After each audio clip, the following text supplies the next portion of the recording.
Halo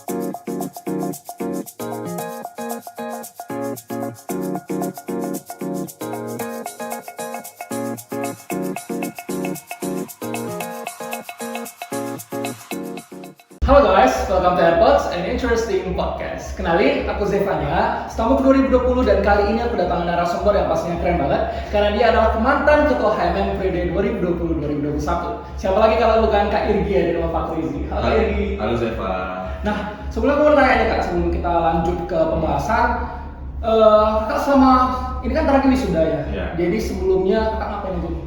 Kalau sekarang sih masih ada ngerjain project-project gitu kan, kecil-kecilan, tapi juga sih lebih ke perbaiki habit aja sih, karena kan kalau misalnya skripsian itu nanti kita tuh kayak apa sih bahasanya, kayak habitnya itu jadi rusak semua gitu, rutin-rutinnya, jadi perbaiki dikit-dikit lah sebelum wisuda nanti dan ke jenjang berikutnya gitu sih. Tapi lebih ke celebratory aja sih, udah sidang masih apa sih bahasanya, hype-hype-nya lah gitu.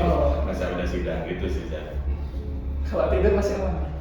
Alhamdulillah masih aman, walaupun nggak aman kali, cuman kayak ya udahlah dikit-dikit perbaiki gitu. Oke. Aman. Kali ini kita kan akan bahas tentang Avogadro Learning in Management. Jadi aku udah kumpulin beberapa pertanyaan dari teman-teman manajemen dan aku akan tanya. Yang pertama adalah, menurut kakak kenapa sih kita perlu mendalami ilmu manajemen? Kenapa kita perlu mendalami ilmu manajemen? Sebenarnya kalau simpel jawabannya itu karena nggak ada hal di dunia ini gitu yang nggak perlu manajemen gitu. Dari gak usah kita bilang perusahaan, gak usah kita bilang tingkat PT, CV dan lain-lain, kita untuk manajemen diri kita sendiri aja gitu kan. Kayak aku bilang tadi itu habit gitu. Nah, untuk bisa jalanin habit itu kita perlu manajemen waktu kita juga gitu kan, terutama manajemen diri sendiri gitu. Kayak mana kita bisa mengkonsentrasi atau menahan diri kita untuk tanda kutip dan gak malas-malasan. Itu sih makanya manajemen itu perlu sih kurasa. Lagi kalau misalnya tentang waktu juga kita perlu manajemen kan? Iya. Jadi segala sesuatunya itu perlu manajemen. Perlu manajemen semuanya gitu. Oke. Selanjutnya, gimana rasanya setelah menjadi anak manajemen selama 8 semester? Suka-suka? Semester lupa. tapi oke lah, kita juga masih 8 semester gitu ada manajemen. Yang pokoknya cuma aku ingat gitu kan. Dan ini yang paling penting sih, manajemen itu gabungan teori sama seni gitu. Nah jadi kedepannya aku mungkin ya, emang beberapa orang tuh kan memang teori gitu kan. Tetapi karena manajemen itu ada seninya, jadi itu ada ruang kita untuk berkreatif di situ, untuk berkreasi. Nah jadi yang aku dapat setelah 8 semester gitu kan, kurang lebih 8 semester di manajemen itu dia paling ya kayak lebih kayak mana ya, lebih terasa lah perubahan semenjak aku SMA gitu sih emang. Iya, kalau misalnya dari masa transisi SMA ke kuliah pasti juga ada yang kayak shock gitu kan, kayak surprise. Oh gini rupanya jadi anak kuliah gitu. Semester 3 baru terasa biasanya gitu sih emang. Biasanya semester 3 baru terasa, cuman ya itu tadi gitu, emang begitu 8 semester kurang lebih lagi di manajemen itu emang yang paling penting itu sih lebih wawasan sih, kita harus lebih luas. Itu sih yang gue sadari setelah semester di manajemen itu sih ya. Selanjutnya nih Kak, momen yang paling berkesan selama kakak kuliah apa sih? Penasaran banget soalnya. Waduh, mau berkesan sama kuliah. Kayaknya banyak yang gak berkesan nih. Masa gitu kita ada bosenin gitu. Tapi oke lah, untuk bagi kalian yang mungkin siapa ada 20 kan, berarti belum pernah offline. Belum pernah sekali, offline gitu lah, belum pernah offline. Nah jadi sekarang untuk kawan-kawan semua yang masih mau masuk offline nih, selesai offline kalian. Yes, Ya, untuk doain aja. apa? Doain aja, amin. Jadi yang untuk semester ini mau offline itu yang paling berkesan itu yang pas offline sih. Kalau pas online itu emang nggak ada kesannya sama sekali, bukan nggak ada sih, cuman kayak payah dapat kesannya gitu. Tapi yang mungkin untuk di ekonomi usul pada umumnya gitu, yang paling berkesan itu sih biasanya ya misalnya nih jam 10 siap kelas, baru masuk itu jam 1 gitu. Nah itu dari jam 10 sampai jam 1 itu kadang pergi sama kawan-kawan, itu aja sih paling tak kesan atau gimana gitu kan, nge-mall itu. Tapi ya itu yang berkesan, cuman itu secara fun-funnya.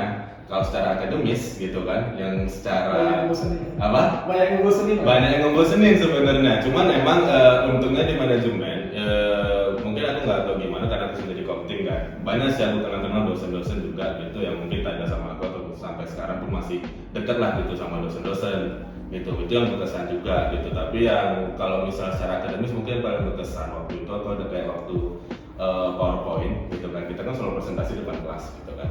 Nah, presentasi depan kelas itu waktu itu aku bawa perusahaan favorit aku gitu, itu Apple gitu kan. Nah waktu itu kayak waktu apa Q&A-nya gitu kan, pas presentasinya itu kayak banyak lah kayak orang tuh nanya gitu, tapi aku tuh langsung tahu jawabannya secara singkat dan cepat gitu. Nah satu sesi PowerPoint itu aja nilai itu jadi bagus gitu Pak. Selebihnya jadi malas aja sih kelas-kelas ya. Gitu aja sih. Itu sih paling saya. Saya nih Kak, apa aja benefit sejauh ini di ruang lingkup perusahaan, di ruang lingkup perkuliahan? Benefit. Bisa benefit yang kayak Manfaat selama Kak di ruang lingkup perkuliahan itu apa aja? Kayak mungkin sebelumnya aku yang sebelumnya belum tahu ini akhirnya jadi tahu nih. Oh gitu. Secara akademis atau secara pribadi? Kalau terserah itu kayak mungkin sih lebih kayak kalau kita ngerasa kan kayak manajemen itu kayak udah manajemen orang gitu. Kayak kita rasa pemasaran tuh kayak udah pemasaran atau kayak udah pemasaran ya. Pemasaran tuh kayak ya udah buat billboard buat ini itu selesai gitu kan. Nah pada yang aku dapat gitu, kalau misalnya aku baca berita nih gitu kan, mau berita soal apapun itu ekonomi, aku apalagi soal pasar uang gitu kan. Nah itu semenjak aku selesai kuliah gitu kan, itu kayak aku udah tahu gini kayak apa sih bahasanya, kenapa bisa jadi kayak gitu bahasa. Jadi misalnya kayak marketing nih, kayak perusahaan kayak kita bilang kayak Tesla gitu kan, soal problem gitu, oh berarti mereka kurang di sininya gitu. Nah itu yang gue dapat paling utama sih, itu cinta dari brand equity mereka, brand awareness mereka, terutama dari merek gitu kan. Nah karena rupanya untuk memahami suatu merek, ya kita mungkin hanya pikir oh ini Nike, ini Apple, ini Birkenstock, ini lain-lain, ini Uniqlo gitu. Rupanya itu di belakang itu masih ada lagi research dan development yang sangat mendalam.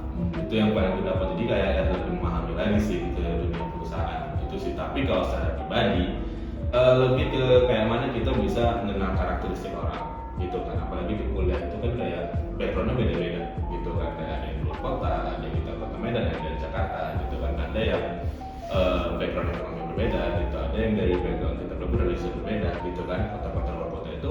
Jadi kita lebih bisa menghargai orang sih. Itu sih yang simpel, bisa ngertiin sama menghargai orang juga. Itu sih yang terpenting kalau rasa. Tadi kan Kakak ada bilang nih tentang pemasaran, itu kan juga bagian dari konsentrasi kita.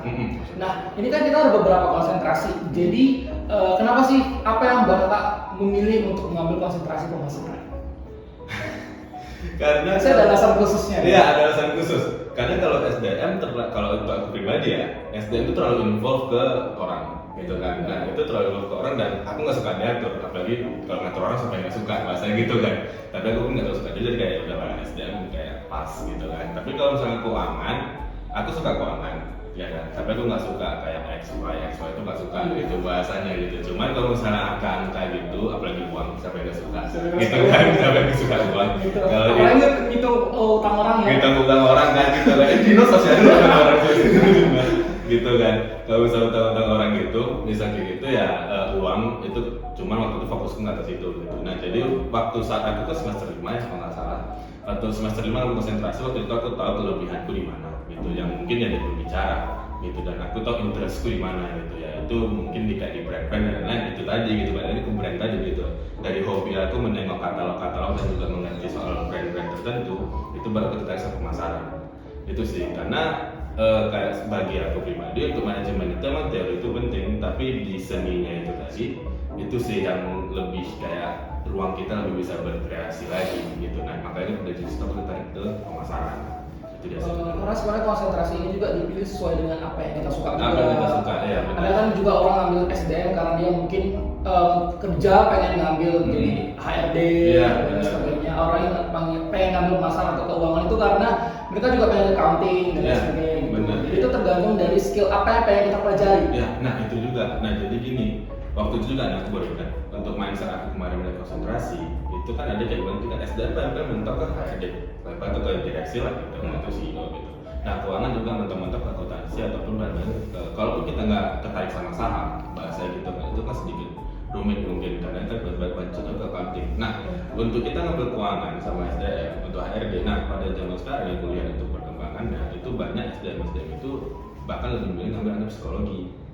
Nah itu juga salah satu pertimbanganku gitu. Dan juga banyak juga orang-orang yang keuangan itu kenapa ngambil manajemen keuangan mending ngambil akuntansi langsung kan gitu. Nah jadi untuk pesanku untuk kawan-kawan semua itu emang kayak emang konsentrasi itu penting gitu. Interest kita apa dulu gitu. Karena pun kita ambil konsentrasi kita pun nggak ngerti apa yang kita kerjain gitu kan ya. At the end of the day itu jadinya useless gitu. Karena waktu periode waktu aku masih kemarin offline itu ada beberapa senior yang udah semester 7, semester 6 itu pindah konsentrasi gitu. Bisa. Cuman yang ulang dari awal gitu bahasanya gitu. Itu dia gitu. itu seingatku kemarin bisa gitu. Kalau emang dia ada nggak terlalu ikuti lagi gitu. Nah itu sih makanya. Jadi ya emang kita cari dulu interest kita apa, dan paling penting di kuliah ini kita udah tahu kita mau kayak mana gitu. Minimal gambaran kasar lah kita mau kerjain apa gitu sih. Jadi ngebantu kita berpilihan juga gitu.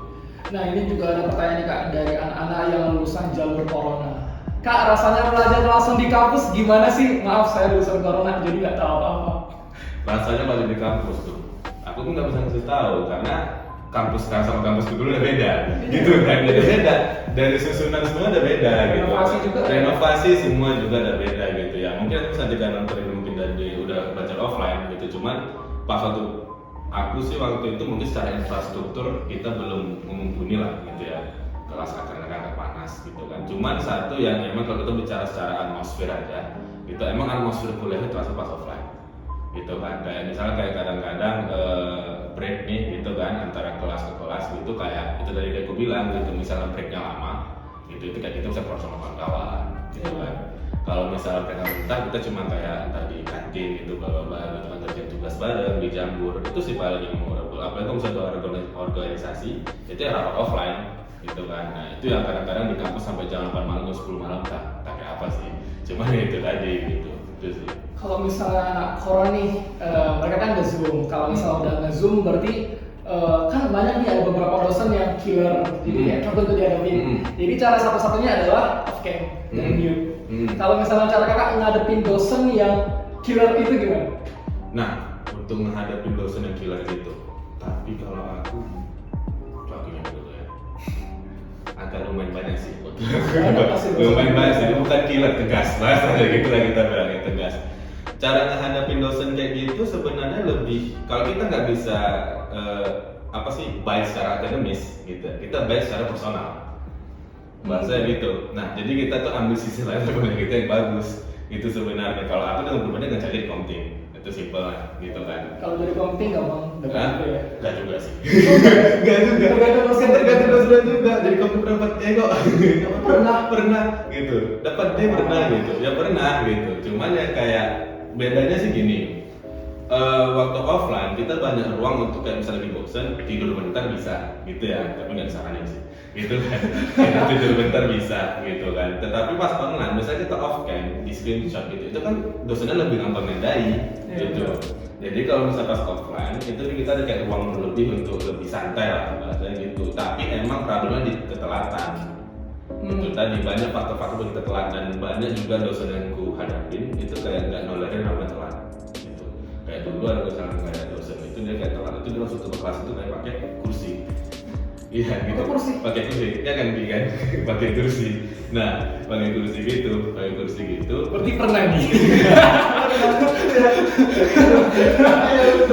Jadi pakai kursi. Jadi misalnya masuk kan udah malu kan dari mood kan. Jadi kayak itu tadi gitu. Dan apalagi kadang-kadang misalnya telat itu kayak bukan dipermaluin sih, cuman diperlukan kayak gimana ada dosen gitu kayak jadinya itu sih yang buat ya lebih memorable emang.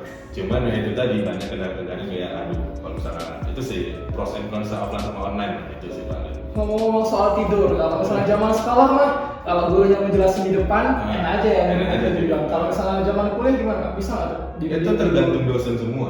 Ada dosen yang gue tahu kalau misalnya kita tidur di kelas dibiarin sampai akhir. Terus nanti nilainya? Nilainya ya tergantung ujian gitu, nggak masalah gitu. Aman. Ada dosen kayak gitu. Ada dosen yang kita gini-gini ngantuk-ngantuk aja langsung langsung ditegurnya gitu. Banyak dosen yang kayak gitu kan. Jadi itu semua kembali lagi ke karakteristik dosennya tadi. Jadi kayak aku bilang tadi, kalau kita misalnya kuliah offline atau kuliah pada umumnya gitu, yang paling penting pelajaran itu bisa kenal karakteristik orang gitu kan. Kayak misalkan online gitu kan Zeva kan corona juga kan 20 kan ya online kan gitu kan, kayak misalnya mau datang nih sama dosen hari pertama biasanya soal perkenalan diri kayak gitu, kita kan cuma nampak mukanya tapi kita kan nggak nampak body language dia dan gitu kan, tapi kita nampak body language dia gimana gitu kan, itu kawan-kawan kita gitu, jadi kita udah tahu cara ngadepinnya kayak gini nih, cara ngadepinnya kayak gini nih, kayak gitu. Jadi dari situ sih sedikit ada yang bisa diambil lah dari offline itu untungnya juga gitu sih. Iya, kalau misalnya lagi yang kuliah offline tuh kayak sama zaman kami SMA sih, jadi kita gampang juga untuk kenal sifat orang, kita juga tahu ini orangnya kayak gini nih. Iya gitu, jadi lebih gampang itu. Bahkan dulu ada dosen yang kayak ya udah kita nggak masuk dosen tapi tapi masalah puas sama pendidikan itu aman ya aman gitu. Ada juga yang kita nggak masuk sekali dan nggak aman gitu, jadi cuma tergantung preferensi semua masing-masing gitu sih. Oh, oke Kak. Ini juga ada pertanyaan selanjutnya. Di manajemen itu seniornya galak-galak nggak sih? Aku kan senior ya, udah Oh, mulai. jadi sombong. Emang sombong. Nah, jadi kalau untuk senior dari aku awal itu berarti seniorku paling atas anak 14 kalau nggak salah, anak 14 ya, aku masuk 17 kan. Nah, kalian mungkin 20, aku akan anak 17 gitu kan. Dari aku 14 sampai periode aku gitu, sampai angkatanku yang seniornya itu kayak nggak ada yang galak gimana gitu sih. Cuman kalau misalnya ditengok lagi, sombong kali, kok diem aja gitu, itu banyak gitu, apalagi ekonomi usul gitu kan. Mereka nggak tahu sih balas dia. Iya, rasanya gimana gitu, kan aku pun ditengok lagi gitu dulu kan. Nah, jadi kalau misalnya begitu ya banyak gitu. Cuman kalau misalnya dibilang galak kayak mana senioritas itu nggak kayak gitu kali sih di manajemen itu sih. Dari aku pribadi sih enggak gitu kan, tapi itu balik ke pribadi masing-masing. Itu sih ya paling. For your information guys, aku lupa nih nyampein, kayak gini dulu anak akselerasi. Jadi walaupun dia tahun 2017, umur kita tak sama. Iya. Sama kan? Ya, 19? Ya, 19. Ya sama. Itu sih. Tapi masih sama. Jadi itu juga mungkin sih yang buat aku buat payah, bukan payah sih buat aku kayak ngapain sih bincang-bincang sama junior itu nih. Karena aku kayak udah aku sama anak 18 aku belum muda daripada gitu. Sama 19 aku belum muda aku lah. Jadi sama anak 20 aku baru sama. Jadi aku mikir kayak ya udah biasa-biasa aja gitu. Toh pun kayak kedepannya nggak ada yang tahu gitu lah. Itu sih paling. Jadi kalau di kampus semua kita juga nggak perlu untuk jadi senioritas itu nggak penting banget. Sebenarnya dibilang nggak penting sih, Tergantung situasi. Iya, tergantung situasi ya, banyak mixed opinion gitu kan. Kalau aku pribadi sih, yang intinya borderline respect aja gitu, kayak oh ya dia seniorku, aku junior dia gitu kan. Tapi bukan berarti kita harus sama dia, gitu. Cuma kayak dia dari gitu banget sampai sekarang yang senior aku duduk bareng itu anak 15 gitu. Bayangin sejauh aku umur 15 sama aku. Jauh banget. Iya, ada 15 gitu, karena sering gitu kan. Cuman ya itu tadi gitu ya, hal-hal kayak gitu ya kayak at the end of the day keluar dari kuliah, senior junior itu yang masih ada. Tapi pas nanti udah masuk kantor, itu mesti kita masuk bareng sama dia sama satu angkatan kantor kan, gitu kan. Tapi ya jadi ya friendly aja ke semua orang gitu sih. Tapi borderline respect. Jadi kakak ini kan tamu 2017 tapi umurnya 19 tahun. Jadi kakak manggil teman-teman gimana? Tak manggil bang atau kak atau biasa aja?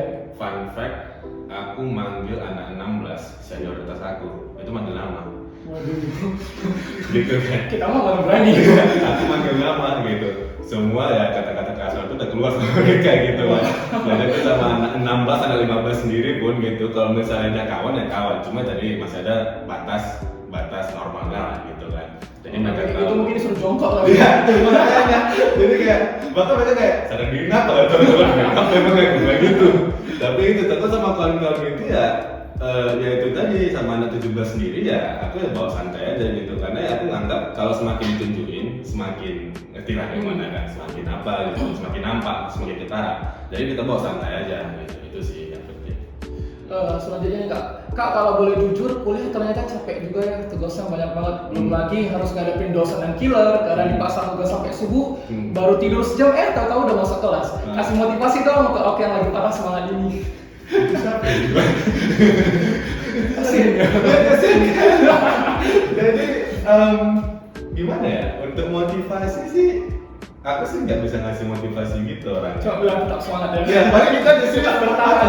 Aku sebelum kayak gini dari senior dulu cuy semangat. Udah gitu aja motivasinya. Karena kayak at the end of the day yang buat kita bangkit itu bukan orang lain gitu. Itu diri kita sendiri. Iya itu diri kita sendiri gitu. Jadi mau dikasih semangat pun kayak gini loh. Nanti apalagi udah 22 kan. Nanti kan terlalu semangat kan buat toxic positivity gitu kan. Bener kan? Kayak di ekspektasi banget sih Ya, orang. saya bilang gitu kan. Tadi kayak ya gini loh. Aku ngasih semangat orang tuh selalu biasa kayak gini gitu. Cuma kayak itu dikerjain nggak dikerjain, itu harus dikerjain. Iya. Gitu. Gitu kan. Kalau nggak dikerjain ya IPnya turun. Ya itu kan yang rugi siapa? Diri kita sendiri juga kan. Nah, jadi kayak ngapain gitu. Jadi sebelum itu kejadian, yang mending ya udah prevent gitu. Sama kayak bahasa zaman dulu kayak lebih baik mencegah daripada mengobati gitu kan. Jadi ya itu sih paling semangatnya kayak gue bilang tuh ya udah terima aja pahitnya gitu sih paling. Paling ntar lagi juga selesai. Iya, paling ntar lagi aku jujur nggak terasa 4 tahun loh, Chef. Nggak terasa. Tapi juga nggak terasa sih bro. Iya, makanya tuh siapa semester 4 sekarang kan. Nah semester 4 semester 5 dengan berkonsentrasi kan nggak terasa gitu. Nah tiba-tiba 2 semester lagi dengan skripsi gitu kan nggak terasa itu semua. Jadi itu semua itu ya berlalu aja, ngejalanin aja gitu. Iya, nggak di flow gitu kan. Kalau misalnya kita capek gitu kan, ya take time for yourself gitu. Healing berkedok me time gitu kan bahasanya kan. Nah kalau misalnya kita capek kayak gitu, ya emang take time for yourself. Jangan terlalu overwhelmed sama hal-hal yang membuat kita tuh capek gitu. Itu pun nggak baik juga gitu kan. Jangan terlalu banyak ngeluh. Iya, jangan terlalu ya ngeluh boleh gitu. Tetapi sama kayak dibatasin, karena terkait dari kayak kita tuh kayak apa sih bahasanya kayak ngebilang diri kita sendiri kan udah aku capek kali, kita tuh terlalu capek gitu, padahal kita sebenarnya terlalu capek itu apa? Capek banget. Iya gitu, jadi gitu sih paling caranya ya intinya tuh mau nggak mau dikerjain itu harus dikerjain, itu sih capeknya gitu sih. Selanjutnya nih Kak, kalau disuruh milih antara akademik atau organisasi, Kakak milih yang mana? Ini tahun 2022 gitu kan. Menteri kita dan bilang kalau misalnya apa sih bahasanya akreditasi itu belum menentukan satu hal yang baik pasti gitu kan, pasti banyak hal-hal yang abu-abu iya banyak yang hal lainnya gitu. Kalau akademik sama organisasi, kalau aku sih ya itu bicara serius sedikit kan, aku sih lebih memilih yang mana ya, intinya kita tuh tahu diri kita sendiri perlunya apa gitu. Itu sih yang penting. Karena kalau misalnya akademik ya banyak orang yang IPK-nya itu 3,9, 3,8 gitu, tapi sampai 100 struggling untuk tanda kutip dapat job gitu kan. Nah orang yang organisasi kayak kita udah tahu mungkin banyak kita search di internet gitu, anak-anak organisasi yang dimana berarti semester 14, semester 15 yang lama karena betul organisasi terus gitu, karena kita nggak tahu alasannya apa gitu kan. Nah jadi intinya itu kalau gue bilang sih kita harus bisa kita anggap itu ya kayak akademik organizational life balance gitu. Harus bisa kita balance, ambil yang baik-baiknya. Gitu. Karena lagi organisasi ini kan juga tumbuh daripada pada saat kita juga ambil akademik. Kita masuk USU, berarti kita dapat organisasinya. Iya, tapi kalau misalnya kita hanya fokus di organisasi doang, kita ngambil akademik ya lupa sendiri iya, kita harus ngapain di sini. Benar, gitu. Ujung-ujungnya jadi mahasiswa abadi. Iya, itu makanya. Itu sih sampai ya kayak mana ya, kita kan nggak mau memperlambat gitu kan. At the end of the day, kalau bisa lebih cepat ya kalau bisa lebih cepat ya nggak ada masalah gitu. At the end of the day kan kita tetap aja punya kewajiban dan juga yang diharapkan oleh orang tua kita, yang gitu kan. Ya dan juga hal-hal kayak gitu itu yang buat kita tuh harus ingat juga gitu kenapa kita kuliah di awalnya, gitu kan. Jangan mau bawa senang-senang kita diri sendiri kita aja gitu kan. Nah jadi kalau misalnya kita buat akademik atau organisasi ya intinya ya di balance saja gitu kan, di balance saja gitu. Kalau emang nggak sanggup berorganisasi mungkin beralih dulu ke akademik. Penting cari aja skill yang benar kita Iya, untuk dapat impian gitu. kita. Iya benar. Dan juga untuk orang yang ini banyak nih kan, mungkin nanti mungkin pas offline tuh banyak juga anak-anak itu misalnya kayak mereka itu cuma kayak udah kuliah tuh kuliah pulang bahasa jadul itu kupu-kupu gitu kan, itu bahasa jadul kan itu kupu-kupu tuh. Dan itu kupu-kupu kuliah pulang dia siap kuliah belajar pulang gitu kan, ya nggak sosialisasi dan lain gitu. Ya itu sih sama aku sih nggak benar juga gitu, karena nanti pas nanti dia masuk dunia kerja harus ada bermasyarakat dengan mereka gitu, ya. apalagi dengan staff gitu. Manusia itu makhluk sosial harus ingat itu gitu kan. Jadi pas gitu nantinya mungkin harus beradaptasi lagi bahasanya, itu sih paling. Terus menurut kakak seberapa penting sih ikut organisasi itu? Di kuliah ya? Di kuliah. Nah, karena aku mungkin bicara dari perspektif aku pribadi gitu kan. Nah aku kan berorganisasi cuma di HMM gitu kan. Mungkin ada yang lain gitu kan. Itu kan terlalu intens gitu. Tapi yang intens di HMM gitu. Kalau yang aku rasain sih pentingnya sih penting gitu, penting. Tapi jangan sampai itu mengganggu. Balik lagi ke yang tadi. Iya, balik lagi ke semua dua balance. Semua dua balance. Jangan balik lagi itu mengganggu hal kita kerjain di awal gitu. Yang dirasain memang paling terasa itu sih manajemen waktu ya. Manajemen kepentingan itu penting gitu. Jadi di organisasi itu terasa itu gitu. Dan juga paling penting itu public speaking itu tadi gitu. Dimanapun kita, sepintar apapun kita, kalau kita nggak bisa mengutarakan apa yang kita pikirkan gitu kan. Jadi kayak capek sendiri kan. Jadi orang juga nggak tahu mau kita apa. Orang nggak tahu kita mau apa gitu kan. Jadi ya overthinking sendiri nggak sih kalau saya kayak gitu kan. Ngomong-ngomong tentang organisasi dengan perkuliahan, ini ada pertanyaan, bagi tips dong kak, dulu gimana cara ngatur waktu antara organisasi dan kuliah? Dari kakak sendiri aja. Dari aku sendiri. Kan kita juga tahu ya HMM prokerjanya padat semua kan. Padat semua gitu, apalagi pas offline dulu. Sekarang udah padat. Iya, sekarang padat. Karena masih bertransisi ke hybrid kan gitu kan, bisa offline itu bagaimana gitu.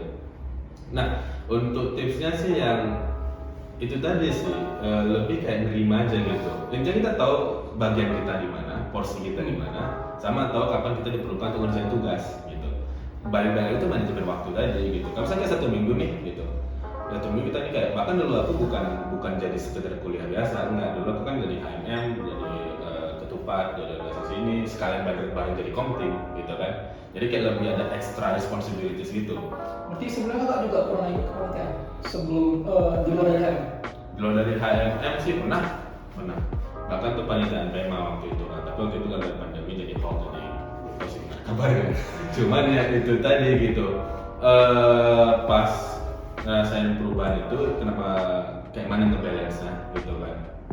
Itu betul-betul scheduling gitu kan. Misal minggu ini nih kita ini gitu kan. Kan kita kan tahu mata kuliah mana yang berat, mata kuliah mana yang gampang. Kita kan tahu di mana expertise kita.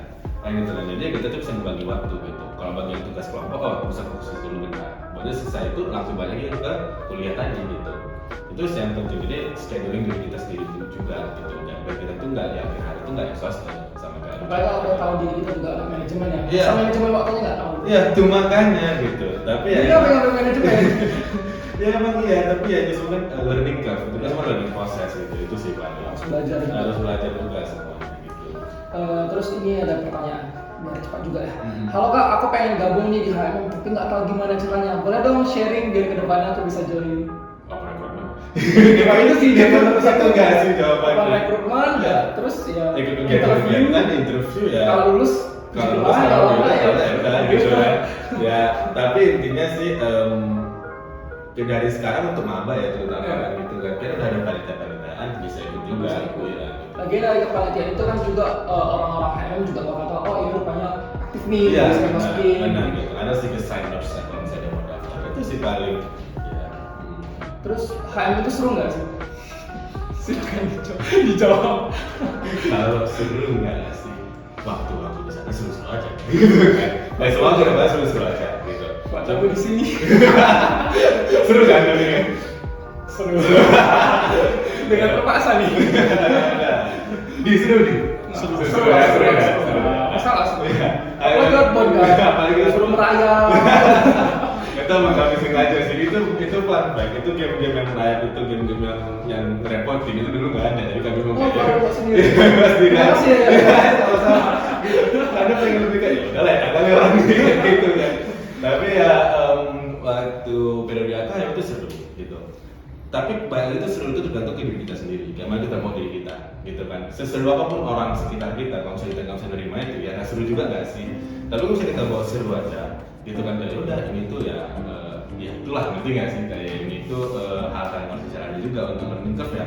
Pasti kita ngerasa kayak ya udah jadi hari kan seru-seru aja gitu kan. Yang intinya apapun kita jadi dapat, apapun kita jadi kemarin, jadi jangan dibawa ke hati dan jangan mendam. Itu harus diingat gitu.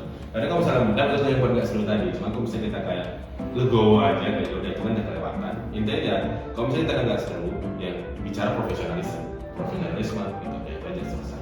Itu sih paling. Lagian HM ya sebenarnya seru sih, tergantung kayak mana kita cara membawa diri. Kalau kita bawa diri juga nggak pintar ya seru aja. Seseru apapun ya nggak seru juga. Nggak seru ya. Makanya jadilah anak ambivert. Gimana harus memposisikan diri jadi introvert, gimana menjadi extrovert. Iya, itu benar gitu. Nah ini terakhir nih kak, kasih pesan dong kak untuk kami yang masih struggle dengan dunia perkampusan sebagai calon alumni. Sebagai calon alumni ya. Gimana ya? Ini susah juga rasanya gitu kan. Cuman semangat. Semangat. Itu yang gue bilang. Aku udah semangat. Dan juga kalau hal-hal seperti tugas dan lain-lain itu ingat lagi gitu. Kalau misalnya kita itu udah merugi diri kita sendiri gitu kan. Tetapi juga ya untuk kawan-kawan sedang masih kuliah gitu kan, itu pasti selesai kok gitu. Tapi nanti bisa tekan multi skripsi gitu kan. Itu jadi lama gitu, karena kayak tadi aku bilang gitu, siapapun yang memotivasi kita, kalau kita emang nggak dari diri kita sendiri untuk selesai, itu nggak akan selesai. Benar. Kecuali Joki. Nah, tapi nah cuman ya itu tadi gitu, kalau misalnya kita emang nggak mau selesai itu nggak akan selesai, karena yang buat itu selesai bukan orang lain, cuma diri kita sendiri Itu sih yang penting. Jadi ya untuk kalian semua semangat. Untuk kalian semua yang masih kuliah, struggle tugas, struggle dosen, struggle senior, struggle kawan-kawan, struggle tugas kelompok lagi, Tugas kelompok. ya, struggle tugas kelompok itu semua ya. Harus pinter nulis juga lah. Ya, kalau pinter apa semua itu ya intinya ya swallow the hard pill aja lah gitu. Udah telan aja pilnya gitu kayak selesai juga kok gitu. Bisa nanti nggak selesai ya, yang baik lagi gitu. Kecuali misalnya di luar udah ada gigs gitu kan, di luar udah ada kerjaan untuk itu lain cerita gitu.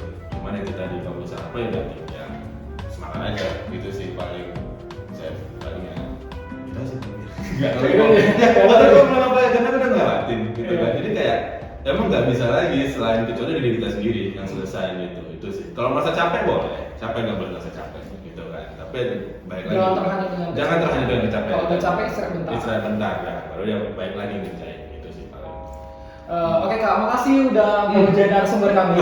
Oke, Chef. Dan buat teman-teman yang udah nonton jangan lupa untuk like, comment, and subscribe. Dan jangan lupa bahwasannya selanjutnya kita juga akan ada podcast yang akan bertemakan tentang MBKM atau Magang Merdeka dengan Kampus Merdeka. Tapi untuk siapa narasumbernya nantikan saat lagi. See you. Dadah.